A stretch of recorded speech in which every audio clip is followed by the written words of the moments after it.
બનાસકાંઠાના ડીસા તાલુકાના જૂના ડીસા ગામમાં છેલ્લા 15 વર્ષ દરમિયાન થયેલા વિકાસ કામોમાં મોટા પાયે ગેરરીતિ થઈ હોવાના આક્ષેપ સાથે સ્થાનિક યુવાન વસીમ ચાવડા છેલ્લા 3 દિવસથી ભૂખ હડતાલ પર બેઠા છે। તેમનો આક્ષેપ છે કે પંચાયતના રેકોર્ડ પર પૂર્ણ દર્શાવેલા અનેક કામો વાસ્તવમાં સ્થળ પર થયા જ નથી। મામલો ગંભીર બનતા ડીસા તાલુકા વિકાસ અધિકારીએ ધરના સ્થળની મુલાકાત લઈ ગ્રામસભા યોજીને હિસાબ આપવાની તથા તટસ્થ તપાસ કરી કસૂરવારો સામે કડક કાર્યવાહી કરવાની બાહેધરી આપી હતી। જો કે આંદોલનકારી યુવાન પંચાયતનો રેકોર્ડ જપ્ત કરી જિલ્લા કક્ષાએથી તપાસ શરૂ કરવામાં આવે તેવી માંગ પર અડગ રહ્યા છે।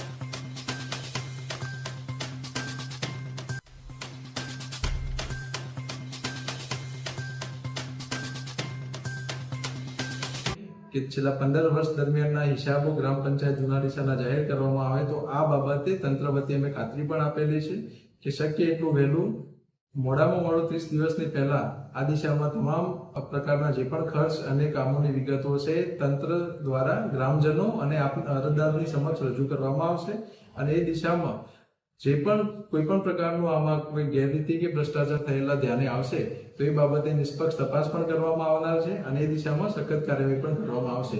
આ બાબતે અમે અરજદારશ્રીને રૂબરૂ ગ્રામજનોની સાથે રહી અને સમજૂત કરેલા છે અને અમારા દ્વારા આ દિશામાં સખત કાર્યવાહી કરવાની પણ ખાતરી આપેલી છે અને આ દિશામાં વહીવટીતંત્ર કામ કરવા માટે પણ સજ્જ છે। ટીડીઓ સાહેબ આવ્યા પણ ટીડીઓ સાહેબનો કાલે બિહેવિયર અમને એવો લાગ્યો કે જાણે કોઈને બચાવતા હોય યા કોઈના આદેશ ઉપર કામ કરતા હોય એવું સ્પષ્ટપણે મને દેખાઈ દીધું। કારણ કે ટીડીઓ સાહેબ જાણે મને દબાવવા આવ્યા હોય એ રીતે। બીજું કે ટીડીઓ સાહેબે એક અમને આશ્વાસન એવું આપ્યું કે છેલ્લા 30 દિવસની અંદર અમે માહિતી આપીશું। અમારે માહિતીની જરૂર નથી, અમારી માંગ એક જ છે, જે પણ 15 વર્ષમાં વિકાસના કાર્યો થયા છે, જેટલી પણ ગ્રાન્ટો આવી છે તેનો વિગતવાર હિસાબ આપો, કયા સ્થળે વાપરી છે, કયા વિકાસ કાર્યો કર્યા છે।